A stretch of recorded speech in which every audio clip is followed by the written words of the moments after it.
Hey guys, welcome to episode 3 of JC Sports Talk.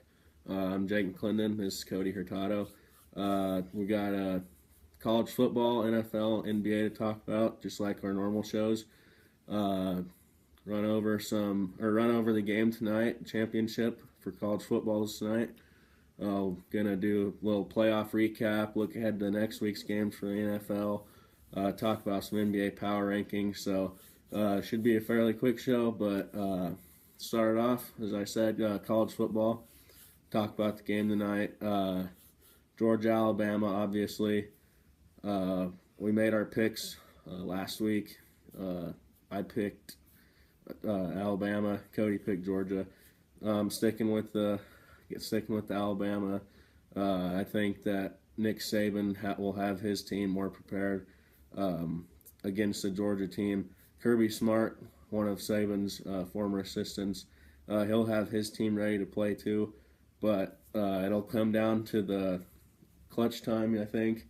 Come down to the closing moments, and Alabama's built for games like that. They're battle worn and ready. This team is. They have a lot of veterans on their team. A lot of seniors been there before. They've been to the past two championship games, so I think to have more experience going against freshman quarterback, I got to give the upper hand to Alabama. Yeah, I'm going with Georgia. I just think it's going to be a close, tight-fought game. It's probably going to be pretty low scoring. They're both pretty good defensive teams, and I just think Bama isn't as good as they have been in the past few years. So I just think Georgia's going to overcome that and probably win by like a field goal. Yeah, Bama's definitely a different team this year, I think. Yeah, if it was a Bama team from last year or 2 years ago, I don't think Georgia would have a chance, but I agree. I'm going to go with Georgia. All right, that's really it for college football. Not much, last game, wrapping up the season, sadly. I love college football. Same. It's one of the, sometimes I like watching it more than the NFL, and I think a lot of people, not for any particular reason, but just because I love it more. But we're going to move on to NFL now, recap the playoff games. Pretty wild weekend for the playoff games. First, we had Kansas City and Tennessee. Kansas City up 21-3 at halftime and blew it. We had a quarterback throw a touchdown to himself, Mariota from Tennessee. But really weird game, I think. The Chiefs really lost it when Travis Kelce got hurt. That's the main thing that brought him down. He was having a huge game already. Alex Smith already hit him for a touchdown. And he's just a guy that torches defenses. It doesn't matter who you are. He does it to everybody. He's just a weapon that they know how to use, and they really run a lot of their offensive sets through him. So that was the thing that really brought the Chiefs down.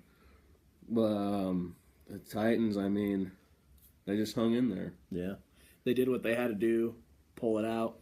When you're down 21-3, it's easy to give up and quit playing, but they kept playing and kept fighting and hung in there and won. And I just think with that game, something's going to change in Kansas City. Oh, yeah. It's either Andy Reid or Alex Smith will be gone, maybe both. And they lost their offensive coordinator, Matt Nagy, to the Bears. Yep. They hired him for their head coach. So we'll see what Kansas City does. It's definitely not going to be Alex Smith starting there next season. I think Mahomes is the number one guy now. We'll see about Andy Reid.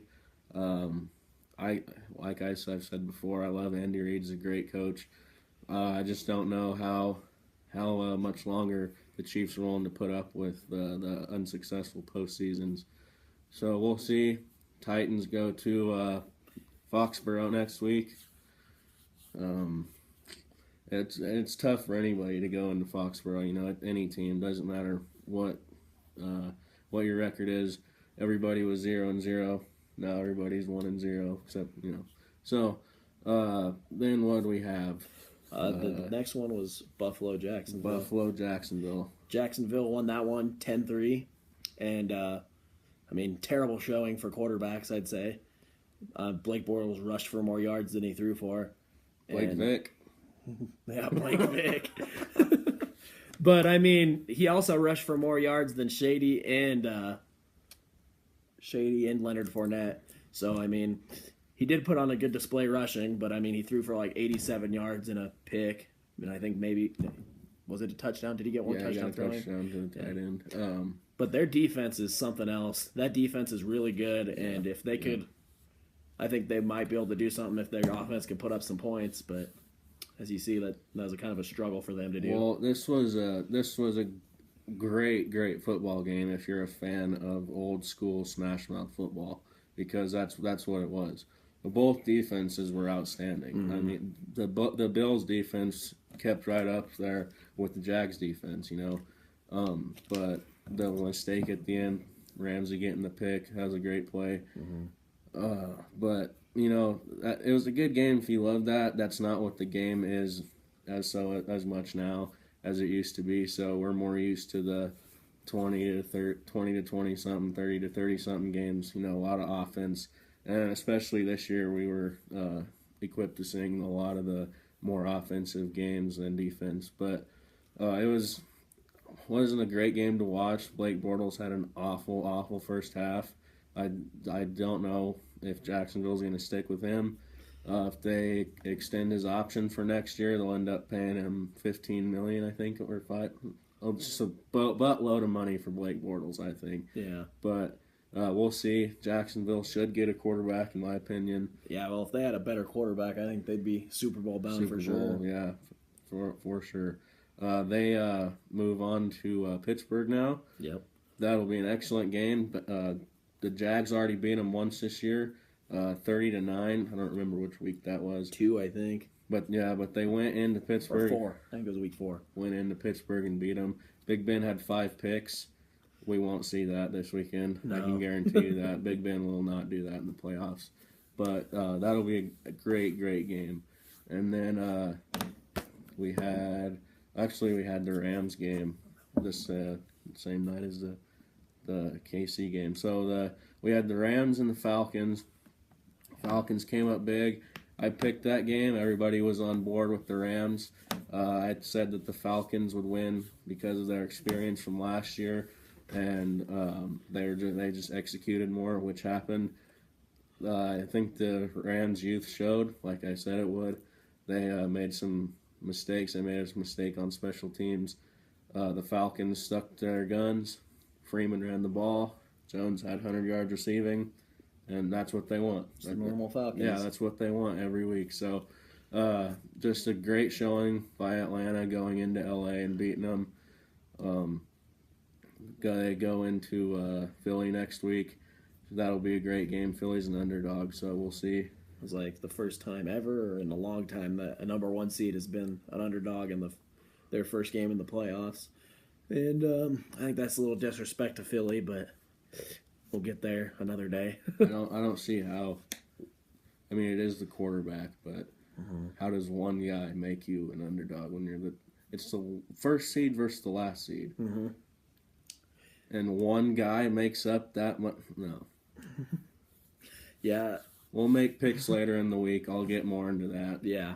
So, but there's not much to talk about in that game. It's just Atlanta was just better, and yeah, that's really all you can say. That nothing to worry about for Rams fans. No, they're young and they're fine. Yeah, young coach, bright future ahead. He'll be back in the playoffs the next who knows how long it'll be, but bright future in LA. As I said, Atlanta's going to Philly. New Orleans, Carolina. No, Panthers, New Orleans game was a great game. It was. New Orleans had the early lead, and then the Panthers brought it back there in the 4th, the 50-yard touchdown with Cam to Christian McCaffrey. And I made that call last week. I'd like to point out, said that Christian McCaffrey would have a big game for the Panthers. 101 yards receiving. Even though I picked the Panthers to win, which was wrong, I just had to point that out. Yeah, the Panthers made their run late. They had a chance. Then that intentional grounding call. Questionable call on the grounding. That kind of just deflated any chance they had there on that drive. I mean, yeah, questionable call, but with every call like that, with every instance like that, when something happens, in my opinion, you can't let it come down to that. You can't let the game, you can't rely on that call. Yeah. You got to be in better position, better whatever, when you're not in that spot to where that screws you over. You know what I'm saying? Yeah, that's completely right. I mean, you should have made more plays earlier in the game. And then at the end, you can't take that sack. No. I mean, they were in there quick. The line didn't really block, but I mean, you got to huck it up or something. Throw it. I mean, it's your last shot in the playoffs. You got to give your guys a chance. We'll see. Cam Newton got banged up again. He has not been very durable over his last few years in the league. We'll see how that affects him come next year. Panthers got to do better on their defense. Their secondary, they were the last-ranked pass defense, which yesterday they made Drew Brees throw the ball, and he did. He torched them. 376, I think. They stopped the New Orleans run game really well. It was awesome. They stopped Kamara and Ingram, but they wanted Drew Brees. They made Drew Brees throw it, and guess what Drew Brees did? Drew Brees sings. He's having an awesome season. Mm-hmm. Awesome season, and the Saints are looking dangerous to me. Yeah, they are. Third time beating Carolina this It's hard season. to beat anybody 3 times in the year, right, let yeah. alone a playoff team. Let alone Cam, because Yeah. he can do anything, and it was just an awesome showing by New Orleans. They go to Minnesota next week. That'll be an awesome game, rematch of Week 1. The Saints went up there, and Minnesota annihilated them. So I don't think that'll be the case at all, but we'll get into more picks, like we said. New Orleans started 0-2 this year. Yep. And then, so that was just the recap of the games from this week. And he said we'll get into the picks later on in the week for next weekend's game. And now, I mean, talk about what's going on with the Pats, I guess. You want to start this off? A lot of white noise, I think. Yeah, I think just so, a too. lot of just something that makes me question, or it makes me think about it. It's released right before they play, like it's right around playoff time. Yeah. It's just to stir it up. It's just to stir the pot, to make some drama. I'm sure something happened behind the scenes, and they said, "Oh, release this to, make a flare in the media." But I don't really know how you can question the Kraft and Brady and Belichick dynasty. They've been through literally everything, those three, and they're still together, and it's still 18 years. and it's still proven to be one of the greatest runs of all time. So I don't see how you can question that. I mean, Tom Brady has a pretty big ego, but still, that just doesn't make sense to me. Jimmy G's in a better place for him, I think. The Patriots, being with the Patriots, I think would have ruined him if he would have stayed, in a way, because He would have had the chance. He would have had, after Brady retired, he would have had so much to live up to, I think, and that's going to be the case for anybody who comes in after Brady. But I don't think that would have been beneficial to Garoppolo's career starting out. But yeah, I just don't see how you can question that. There might be some disagreements that happen, but that's going to happen with any team, with anybody. So yeah, I wouldn't look too much into it. That's just me. Yeah, me either. Like he was saying, I don't think it would have been good for Garoppolo to stay there either. But I mean, it looks like Brady's playing another 3 or 4 years. Yeah. And I mean, if Garoppolo stays there, Garoppolo doesn't have that many years left after that to play. It's just wasting some of his youthful years. Where I mean, you obviously see what he's doing and what he did in the end of the season in San Francisco. I think they got their quarterback of the future. Yep.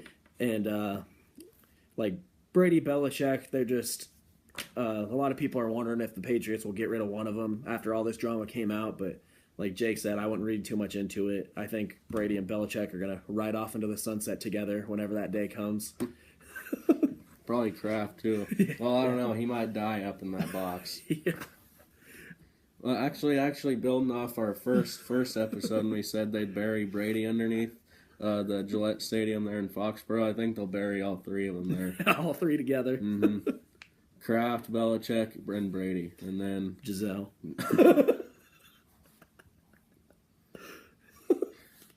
I think when they go to bury those three, Goodell's body might actually be under there already by that point. But anyway, John Gruden going to the Raiders. We pretty much knew that was coming. It's going to be announced tomorrow, actually. But for sure, 10 years, $100 million, biggest contract of anybody in the league. Surpassed Matt Stafford's contract he signed last year. It's a great fit. He's one of the best head coaches in the NFL that we've seen ever. He took a Tampa Bay team to the Super Bowl and won it with an outstanding defense and Brad Johnson as their quarterback. So he's a really defensive-minded guy, but he's also he knows everything. He knows everything, both sides of the ball. So it's a great fit for Oakland. For him to be leading them into Vegas, I think that's the guy they want for the future. He has a great setup. They need to add some more pieces, but it's a great fit. And good luck to John Gruden. Yeah, I would. I think that's a really good fit too. I'd look for them to make a good bounce back next year, especially in the AFC West where things really aren't as strong as people thought they were coming into this year. And I mean, there's a lot of question marks everywhere. I mean, I don't know about Phillip Rivers, what he's thinking about of his future, but I mean, I think that division's wide open for the taking. So, I mean, you go 10-6, you're probably going to win the division. I think that's it for NFL for today. We'll move on to NBA. Talk about LeVar Ball for a minute.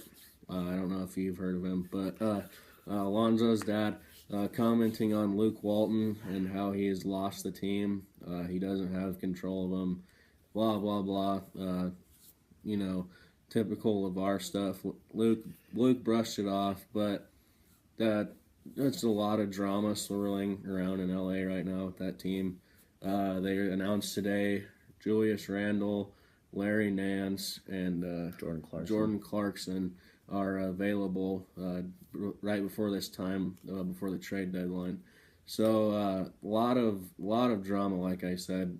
I think with that team being one of the biggest dynasties, maybe the biggest in the NBA, it's always going to be that way, especially when they're losing. It's just bad when they're losing.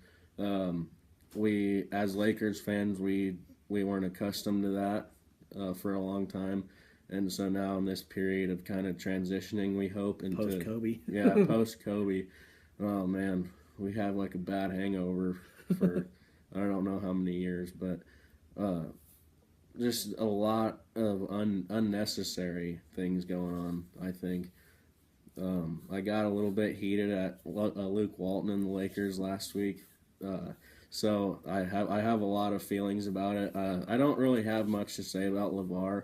I mean, it's just a parent speaking about what's going on with his kid's team, and I don't think the Lakers should even be paying attention to it. If he's going to talk, let him talk. Just blow it. You don't have to address it. You don't have to say, "Well, what do you think about this, Luke?" But the Lakers will be fine, I think, in the coming years. Maybe even by the end of this year. I hope they turn it around. But I just think it's a lot of unnecessary stuff going on. Yeah, just a lot of unnecessaries going on there with the Lakers. I mean, LeVar talks. That's what he does. But I mean, he's only brought to your attention because he's famous. So, I mean, it shouldn't matter one bit to Luke Walton and the Lakers what LeVar says. I mean, I am a big LeVar fan, though. I mean, LeVar's a good dude, I think, and a good dad, but it shouldn't matter to the Lakers what he says, and I think they will turn the ship around and get on a little bit towards the end of the year. We said, speak to that for a minute at one point. When you said about being a good dad, like we said, people bash on black dads for not being there, African American dads for not being in the home, and then you have one that steps up and is supporting his three sons, and he's doing all that he can to help them be successful, and then there's still hate on him. Mm-hmm.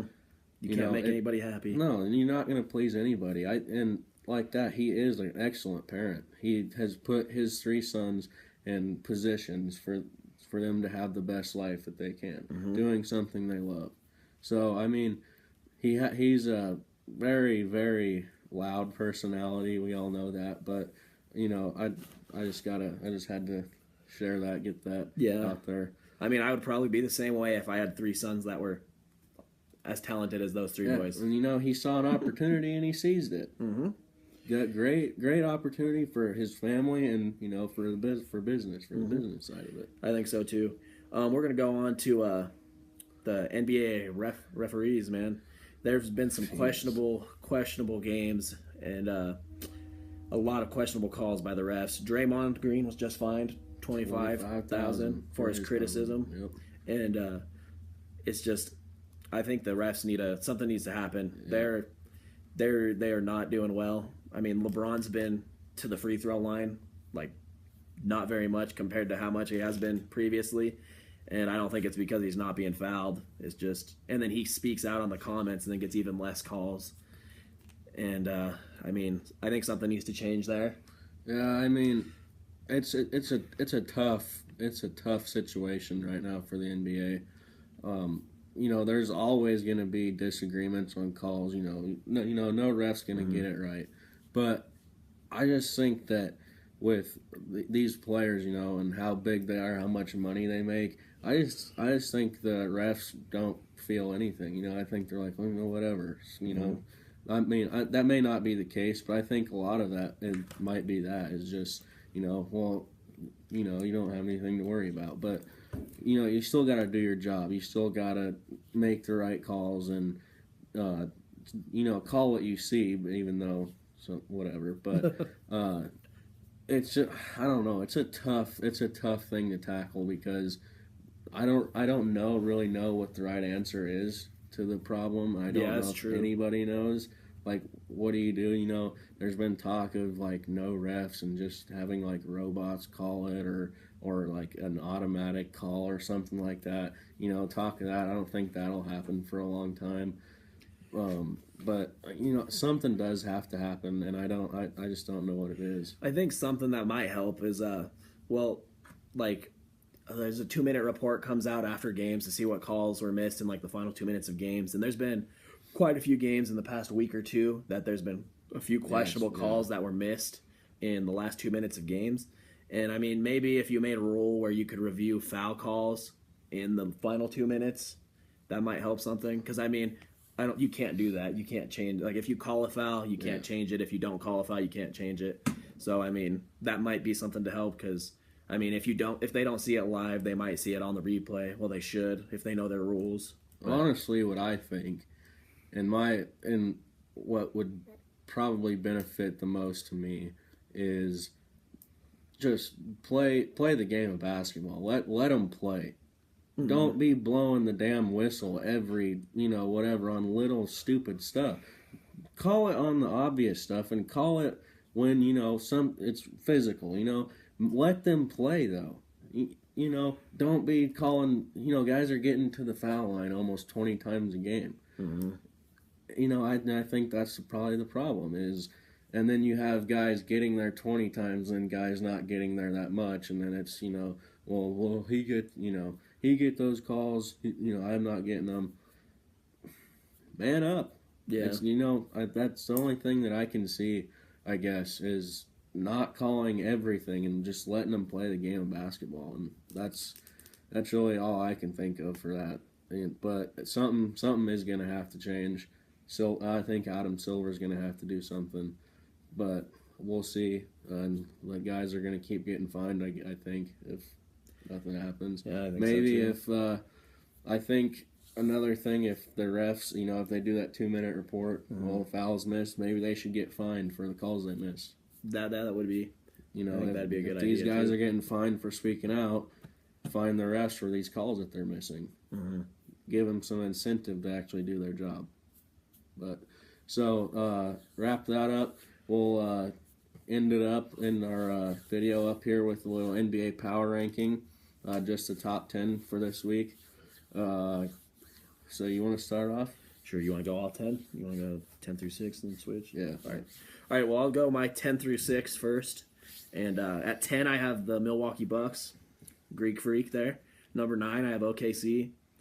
8, I have Washington. 7, Minnesota. And 6, San Antonio. All right. So my 10 through 6, I have the Bucks at 10 as well. and then the Thunder at 8, the Wizards at 7, and the Spurs at 6. And then your top 5 is 5, I have Houston. I would have them a little higher, but it's just they haven't been doing so hot without James Harden. Yeah. I mean, even with Harden, they had that little losing streaks. But I have them at 5, but I do think they'll be higher than that at the end of the season. 4, I got Toronto. 3, I have Cleveland. 2, I have Boston. And number 1, I got Golden State. Yeah, mine's not too different. I have the Raptors at 5 and the Rockets at 4.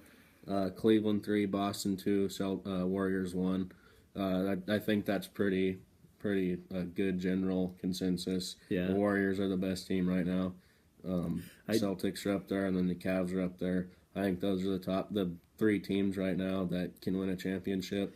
Maybe Houston up there. Houston with Harden and Paul. Paul. Yeah, but right now I think it's those 3. Yeah, I agree. The Raptors will choke again in the playoffs. Always. Like they have been. But DeRozan has been on a mission this year. DeRozan has been, he has that Mamba mentality. He's been adding the 3 ball to his game. He talked to Kobe quite a bit in the off season. Kobe helps out a lot of guys, and it's just that Mamba mentality. You know I agree. what I'm saying? Yeah, but I do gotta say, we gotta watch out now. Isaiah Thomas. The slow grind, man. He's back. I think that's gonna do some damage there in Cleveland. I just think that's gonna be a nice combo. That's IT great and for the LeBron. Cavs, yep. It's just what they needed. He's played 2 games in like 20-some minutes each game, and he's 17, 19 points. Yep. But I think when he gets back in fully, going 30-plus minutes a game, I think he's going to be scoring up by 28 again on a nightly basis. Yeah. Taking some of the slack off Braun, which I think Braun needs. He likes to rest a little before the playoffs. Yep. It's good. It'll be good for the Cavs, I think, him coming back. So, one more thing. In our episode, we made a bet on the game tonight. I'm going with Alabama. He's going with Georgia. So, what do you want to say? Yep, so, if Georgia wins, Jake has to, in our next video, wear my Oklahoma sweatshirt and an OU hat, which he's a big Texas fan, so he's really going to hate that when Georgia wins. So he's going to have to wear the Boomer Sooner, baby. And if Alabama wins, Cody has to wear a shirt that I have. It's OKC Thunder with Durant on the back, and the Golden State Warriors hat I have says 73-9, best record on the side. Blew a 3-1 lead. Yeah, 2 ships in the last 3 years. But Cody's not a big fan of the Warriors or Kevin Durant, so that was the one that we decided on. So we'll see after tonight. Roll Tide, and we'll see you guys in the next episode. Yep, see you guys.